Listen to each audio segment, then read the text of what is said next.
ನೂರಾರು ರೀತಿಯಲ್ಲಿ ಗಾಂಜಾ ಡ್ರಗ್ಸ್ ಮಾರಾಟ ಮಾಡುತ್ತಿದ್ದ ದಂಧೆಕೋರರು ಪೊಲೀಸರು ಬೇಟೆಯಾಡ್ತಾ ಇದ್ದಂತೆ ಹೊಸ ಆಟ ಶುರು ಮಾಡಿದ್ದಾರೆ. ಕಾಲೇಜ್ ವಿದ್ಯಾರ್ಥಿಗಳನ್ನೇ ಟಾರ್ಗೆಟ್ ಮಾಡಿದ್ದವರು ಜೆಲ್ಲಿ ಚಾಕ್ಲೇಟ್ನಲ್ಲೇ ಗಾಂಜಾ ಮಾರಾಟ ಮಾಡಿದ್ರು.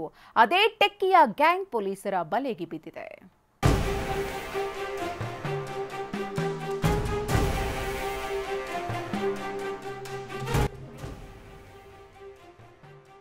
ನಾಶ ಕೋಟಿ ಕೋಟಿ ಮೌಲ್ಯದ ಡ್ರಗ್ಸ್ ನಾಶಪಡಿಸಲಾಗಿದೆ. ಯುವ ಜನತೆಯನ್ನ ಹಾಳುಗೆಡವುತ್ತಿದ್ದ ನಶೆ ವಸ್ತುಗಳು ಸುಟ್ಟು ಭಸ್ಮವಾಗಿವೆ. ಜೆಲ್ಲಿಯಂತ ಪದಾರ್ಥಗಳಲ್ಲೇ ಡ್ರಗ್ಸ್ ದಂಧೆ ನಡೆಸುತ್ತಿದ್ದ ಕ್ರಿಮಿಗಳಿಗೂ ಬ್ರೇಕ್ ಹಾಕಿದ್ದಾರೆ. ಚಾಕ್ಲೇಟ್ನಲ್ಲೇ ಗಾಂಜಾ ಮಿಕ್ಸ್ ಮಾಡಿ ಮಾರಾಟ, ವಿದ್ಯಾರ್ಥಿಗಳೇ ಟಾರ್ಗೆಟ್, ಟೆಕ್ಕಿ ಸೇರಿದಂತೆ 2 ಅರೆಸ್ಟ್. ಸಿಲಿಕಾನ್ ಸಿಟಿಯಲ್ಲಿ ಮಾದಕ ವಸ್ತುಗಳ ಮಾರಾಟಕ್ಕೆ ಡ್ರಗ್ ಪೆಡ್ಲರ್ಗಳು ಹೊಸ ದಾರಿ ಹುಡುಕ್ತಿದ್ದಾರೆ. ಖಾಕಿ ಟೀಮ್ ಸಿಟಿಯಲ್ಲಿ ಡ್ರಗ್ ಸಪ್ಲೈ ಬಗ್ಗೆ ಹೆಚ್ಚು ಅಲರ್ಟ್ ಆಗಿದ್ರಿಂದ ಕಿಲಾಡಿ ಪೆಡ್ಲರ್ಗಳು ಚಾಕ್ಲೇಟ್ನಲ್ಲೇ ಗಾಂಜಾ ಮಿಕ್ಸ್ ಮಾಡಿ ಸೇಲ್ ಮಾಡ್ತಿದ್ರು. ಅದರಲ್ಲೂ ಜೆಲ್ಲಿಗಳಲ್ಲಿ ಮಿಕ್ಸ್ ಮಾಡಿ ಸೇಲ್ ಮಾಡ್ತಿದ್ರು. ಇದೇ ಗ್ಯಾಂಗ್ ಈಗ ಪೊಲೀಸರ ಬಲೆಗೆ ಬಿದ್ದಿದೆ.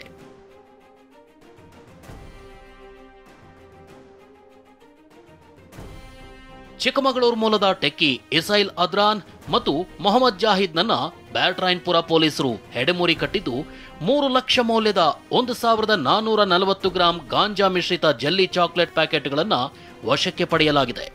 ಅಷ್ಟಕ್ಕೂ ಈ ದಂಧೆ ಹೇಗ್ ನಡೀತಿತ್ತು ಅನ್ನೋದನ್ನ ನೋಡಿದ್ರೆ, ಗಾಂಜಾವನ್ನ ಬಟ್ಟಿ ಇಳಿಸಿ ದ್ರವ ಸಂಗ್ರಹ ಮಾಡ್ತಿದ್ರು.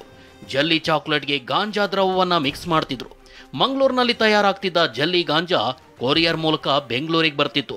ಸೋಷಿಯಲ್ ಮೀಡಿಯಾಗಳ ಮೂಲಕ ಗ್ರಾಹಕರಿಗೆ ಗಾಳ ಹಾಕಿ ಅಲ್ಲೇ ಮಾರಾಟ ಮಾಡ್ತಿದ್ರು. 1 ಪ್ಯಾಕ್ ಜೆಲ್ಲಿ ಗಾಂಜಾ ಬರೋಬ್ಬರಿ 6,000 ರೂಪಾಯಿಗೆ ಮಾರಾಟ ಆಗ್ತಿರೋದು ಗೊತ್ತಾಗಿದೆ. ಬೆಂಗಳೂರಿನ ಕಾಲೇಜ್ ವಿದ್ಯಾರ್ಥಿಗಳಿಗೆ ನಶೆ ಏರಿಸಲು ಈ ಜೆಲ್ಲಿ ಗಾಂಜಾ ಬಳಕೆ ಆಗ್ತಿತ್ತು. ಆದರೆ ಕೊರಿಯರ್ ಸ್ವೀಕರಿಸಲು ಸ್ಯಾಟಲೈಟ್ ಬಸ್ ಸ್ಟ್ಯಾಂಡ್ಗೆ ಬಂದಾಗಲೇ ಆರೋಪಿಗಳು ಲಾಕ್ ಆಗಿದ್ದಾರೆ.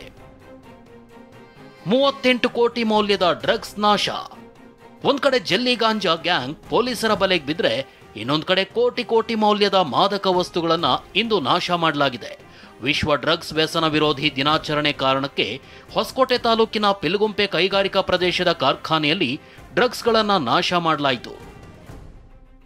564 KG ganja, 1 KG hashish oil, 1.66 KG charas, 200 gram cocaine, 1.177 KG MDMA crystal, 822 gram ecstasy tablet ಸೇರಿದಂತೆ 38 ಕೋಟಿ ಮೌಲ್ಯದ ಮಾದಕ ವಸ್ತುಗಳು ಸುಟ್ಟು ಭಸ್ಮವಾದವು. ಸುಮಾರು 38 ಕೋಟಿ ರೂಪಾಯಿ ಮೌಲ್ಯದ 743 ಕೆಜಿ 774 ಗ್ರಾಮಗಳಷ್ಟು ಮಾದಕ ವಸ್ತುಗಳನ್ನು ನಾವು ಇಲ್ಲಿ ನಾಶಪಡಿಸಲು ಬಂದಿದ್ದು, ಪಂಚರ ಸಮಕ್ಷಮ ಇದನ್ನು ನಾವು ಇವತ್ತು ನಾಶಪಡಿಸಿದ್ದೀವಿ. ಈ ದಿನದ ಅಂಗವಾಗಿ ಎಲ್ಲ ಸಾರ್ವಜನಿಕರಿಗೆ ಏನು ಜಾಗೃತಿ ಮೂಡಿಸ್ತಾ ಇದ್ದೀವಿ.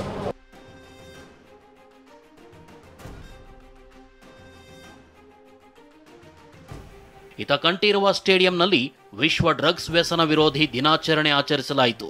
ಗೃಹ ಸಚಿವ ಡಾಕ್ಟರ್ ಜಿ ಪರಮೇಶ್ವರ್ ಸೇರಿದಂತೆ ಪೊಲೀಸ್ ಹಿರಿಯ ಅಧಿಕಾರಿಗಳು ಭಾಗಿಯಾಗಿದ್ದರು. 3,000 ಮಕ್ಕಳಿಗೆ ಡ್ರಗ್ಸ್ ಅಪಾಯದ ಬಗ್ಗೆ ಅರಿವು ಮೂಡಿಸಲಾಯಿತು. ಕಾಂಗ್ರೆಸ್ ಪಕ್ಷದ ಸರ್ಕಾರ ಮಾದಕ ವಸ್ತುಗಳನ್ನು ವಿರೋಧ ಮಾಡಿ ಇಡೀ ರಾಜ್ಯವನ್ನು ಅದರ ಮುಕ್ತ ಮಾಡಬೇಕು ಅಂತೇಳಿ ನಾವು ನಿರ್ಧಾರ ಮಾಡಿದ್ದೇವೆ ಮತ್ತು ಅದಕ್ಕಾಗಿ ಅನೇಕ ಕಾರ್ಯಕ್ರಮಗಳನ್ನು ಕೂಡ ಈಗಾಗಲೇ ಮಾಡ್ತಾ ಇದ್ದೇವೆ. ಪೊಲೀಸರು ಡ್ರಗ್ಸ್ ಜಾಲ ಭೇದಿಸಿ ಜೈಲಿಗಟ್ತಾ ಇದ್ರೆ, ಕಿರಾತಕರು ಈಗ ಜೆಲ್ಲಿಯಲ್ಲೂ ಗಾಂಜಾ ಮಿಕ್ಸ್ ಮಾಡಿ ಮಾರಾಟ ಮಾಡ್ತಿದ್ದಾರೆ. ದೇವನಹಳ್ಳಿಯಿಂದ ನವೀನ್ ಜೊತೆ ಪ್ರದೀಪ್, ಶಿವಪ್ರಸಾದ್, TV9 ಬೆಂಗಳೂರು.